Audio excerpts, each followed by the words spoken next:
ঢিপির থেকে হাতটা বাইরে বেরিয়ে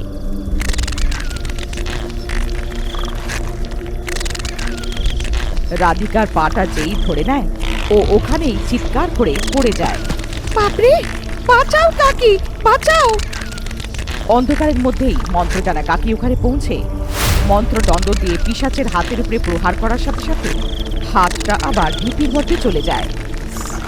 তক্ষুনি একটা নিম গাছের ডাল এনে ওই ঢিপিটার চারিদিকে 7 বার গোল গোল আকার কেটে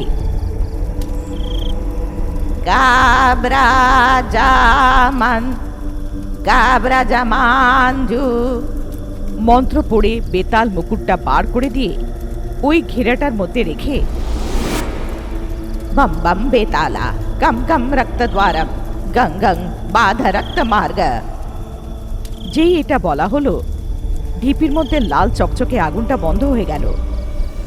কোথাও থেকে একটা অদৃশ্য শক্তি এসে কাকিকে এত জোরে ছুলো, জোরে কাকি চিৎকার করে ওখানেই পড়ে গেল।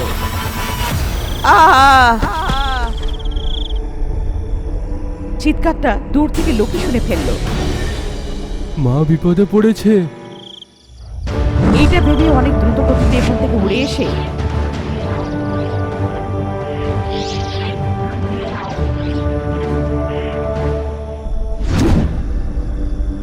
মন্ত্রজানা কাকির কাছে পৌঁছে দেখল মন্ত্রজানা কাকি বেতাল মুকুট ছাড়া অজ্ঞান অবস্থায় পড়ে আছে। মন্ত্রজানা কাকি আমাকে বাঁচাতে এলো আর পড়ে গেল।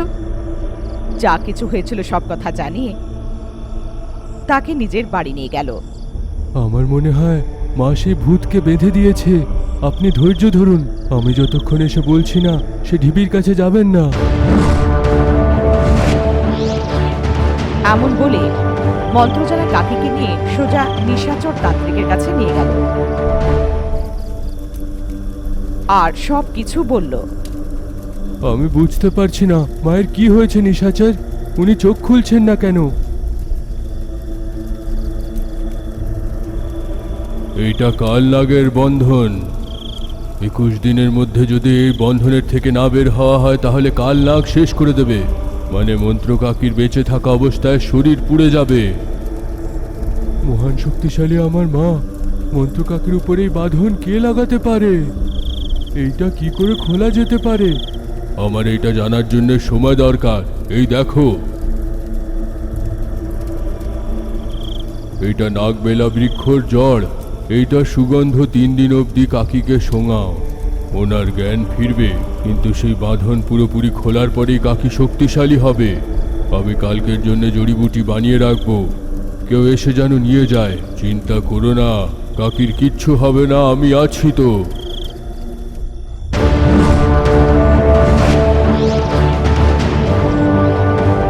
কাকিকে বাড়ি নিয়ে গেল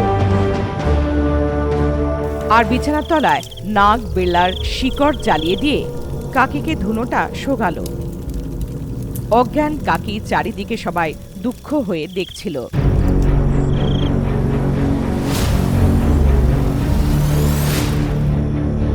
মিষ্টি জল কাছে, তেতো জল দূরে, মিষ্টির কাছে এসো। মিষ্টি জল কাছে, তেতো জল দূরে, মিষ্টির কাছে এসো। মিষ্টি জল কাছে, তেতো জল দূরে, মিষ্টির কাছে এসো। প্রত্যেক রাতে যখন সবাই ঘুমিয়ে পড়ছিল তখন মহাদেব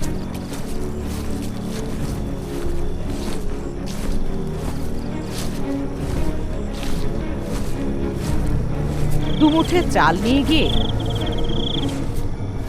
ওই ঢিপির কাছে রেখে ওখানেই বসে গান গাইতে গাইতে বসে থাকতো। ঢিবিতে টকরি, টকরিতে খটখট, খটখট মা উঠে যাও, মাটির কথা শুনো না। ঢিবিতে মাটি, মাটিতে রহস্য, তালা আছে বিনা দরজার, পালকি ঝুলছে বিনা সাজে। রাধিকা সব দেখছিল। মহাদেব কাজ করাই বন্ধ করে দিয়েছিল। সবসময় যেন একটা ঘোরের মধ্যে ছিল আর কিছু বড়বড় করতে থাকতো।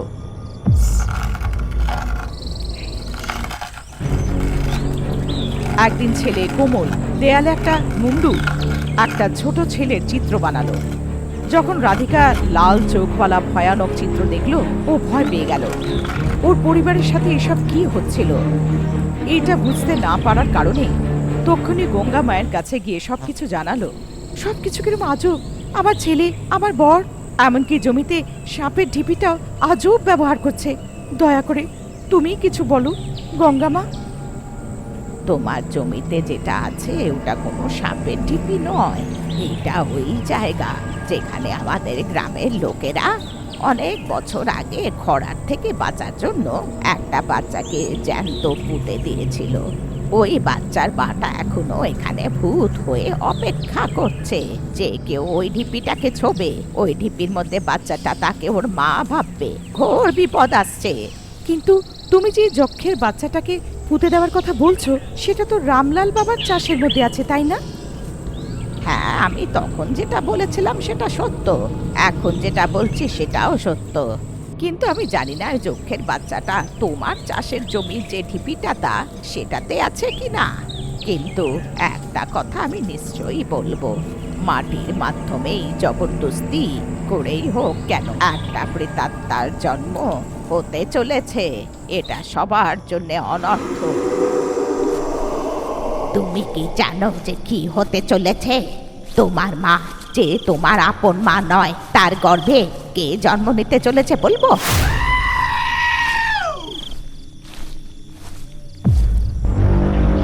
এরই মধ্যে বিড়াল ভূত শেকড় আনার জন্য নিশাচরের কাছে গেল।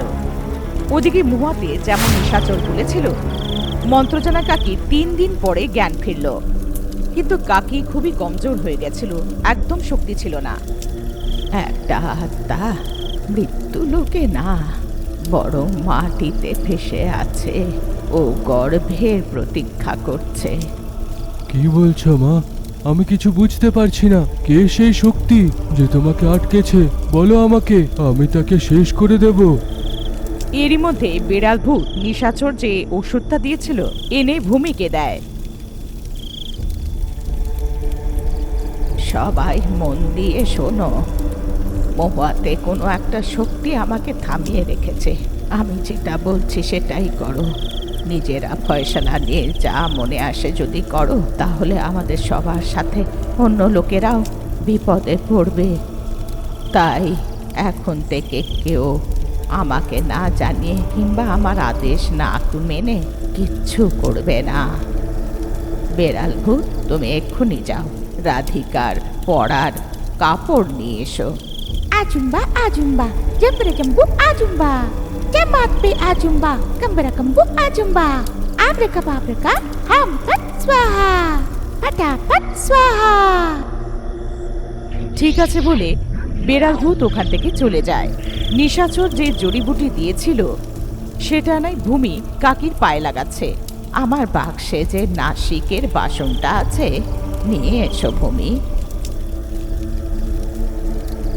রাধিকার কাপড় চোপড় যেটা বেড়াল ভূত এনেছিল নাসিকের বাসনে রেখে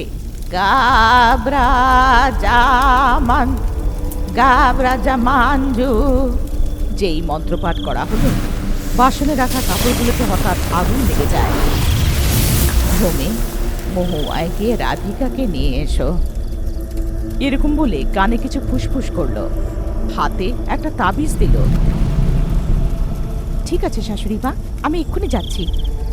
সাবধানে যেও, দিন পড়ে যাবার পরেই সীমানা পার করবে, না হলে বিপদ। ভূমি একলা কেন মা? আমি সঙ্গে যাচ্ছি।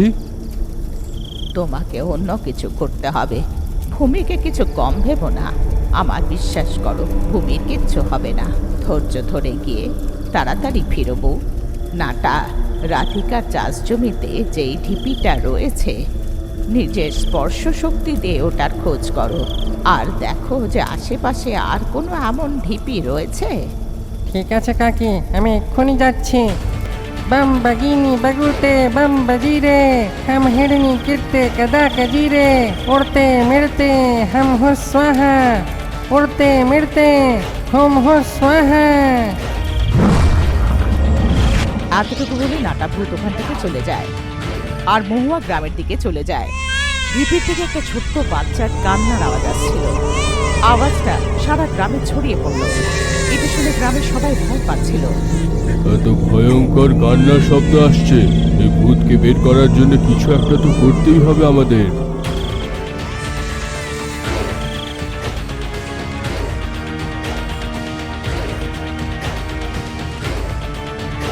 এটা সাপের ঘর নয়, এইটা তো একটা জীব যে গর্ভর খোঁজ করছে। এটা কোনো জীব নয়, এইটা একটা প্রেত আত্মা। আমাকে তাড়াতাড়ি মন্ত্র কাকিকে এটা বলতে হবে, কিন্তু কাকি তো আগে বলেছিল আশেপাশে এমন ঢিবি দেখলে বলতে। ও নিজের হাতটা আবার ঢিপির উপরে রাখলো, চোখ বন্ধ করলো আর স্পর্শ দিয়ে সেটাকে বোঝার চেষ্টা করলো। নাটাভূতের হাত জ্বলে গেল। বেশি দেখার একদমই দরকার নেই, এটা নিশ্চিত রূপে একটা সমাধি, কিন্তু কবরের বিষয়ে আমার থেকে বেশি ভালো আর কে জানবে। এমনটা ভাবতে ভাবতে ও এটা দেখতে চলে গেল যে আশেপাশে আরো এরকম ঢিপে রয়েছে কিনা। ভূমি রাধিকার বাড়ি গেল। ওকে সে সব বললো যেটা মন্ত্রজানা কাকি ওকে বলেছিল, আর ওকে মহুয়ায় যেতে বললো। রাধিকার পায়ে একটা হাত রেখে মন্ত্রজানা কাকি এটা জানালো যে ঢিপি থেকে একটা হাত বেরিয়েছিল আর তোমার পাটাকে ধরে নিয়েছিল। আমার শাশুড়ি অজ্ঞান হয়ে গেছিল, ও ঘাটা দেখেনি। যেই ভূমি ঘাটাকে ছুলো ওর হাতটা কেঁপে উঠল। এটা কোনো ঘা না, এটা রক্তবন্ধ চিহ্ন। যেমন আমার শাশুড়ি মা বলেছে, সংরক্ষণের পরেই তোমাকে বেরোতে হবে। সংরক্ষণ, এটার আবার কি মানে? আমার তো ভয় করছে। ভয় পেও না, আমার বিশ্বাস করো, এটা শুধু তোমার জন্য নয়, এটা সারা গ্রামের ভালোর জন্য। এমন বলে রাধিকাকে বসিয়ে সংপ্রোকা তালাকা পালাকা শিবি ঘমি তারকা পালকা মালকা ঘুমি ঘুমি ধারকা করম সংপ্রোক্ষ। ভূমি বেরোনোর আগে কাকি যেমনটা বলেছিল, সম্প্রক্ষণ মন্ত্রের জাপ করে রাধিকার উপরে কুঁয়ো থেকে জল বার করে তার মধ্যে কাকির দেওয়া বোতলের কালো জলটা মিশিয়ে ওই জলটার উপরে ঢেলেই রাধিকার উপরে যে জলটা ফেলার ছিল সব সবুজ হয়ে গেল। কাকি যে তাবিজটা দিয়েছিল রাধিকার মাথায় বেঁধে দিয়ে, যে রাস্তা দিয়ে আমরা যাব সেখানে তোমাকে আর আমাকে প্রেম করে ডাকার কোনো ভূতের যদি সামনাসামনি হয়ে যায়, সে আমাদেরকে পেছন থেকে ডাকবে, কোনো সময় পিছনে করে তাকাবে না। অন্য সব ভূত আমি দেখে নেব, আমাকে বিশ্বাস করে আমার পেছনে এসো। এমনটা বলে রাধিকাকে নিজের সাথে নিয়ে চলে যায়। অন্ধকার হয়ে গিয়েছিল, দুজনে ভূতেদের রাস্তায় হাঁটছিল। প্রিয়, ও প্রিয়, আমার কাছে এসো। প্রিয়, ও প্রিয়, আমার কাছে এসো না। প্রিয়, ও প্রিয়, আমার কাছে এসো। দুজনে ভূতেদের আওয়াজগুলোকে পাত্তা না দিয়ে পেছন দিকে না ঘুরে হেঁটেই যাচ্ছিল। যেখানে সেখানে ভয়ানক আজব দেখতে মূর্তি প্রকট হচ্ছিল। রাধিকা ভয় পাচ্ছিল। রাধিকা, যতক্ষণ আমি পাতাল লোকের মুকুট পরে আছি ততক্ষণ তোমার কোনো ভয় নেই। পেছনে না থাকে আমার সাথে আসো। ওইদিকে মহাদেব গভীর নিদ্রায় ঘুমোচ্ছিল। আমি তোমার জন্য আবার থেকে জন্মেছি, আমার হাত ছেড়ো না, আমাকে মা করে ডাকো। এটা শুনে ও উঠে নিজের চাষের জমি দিকে গিয়ে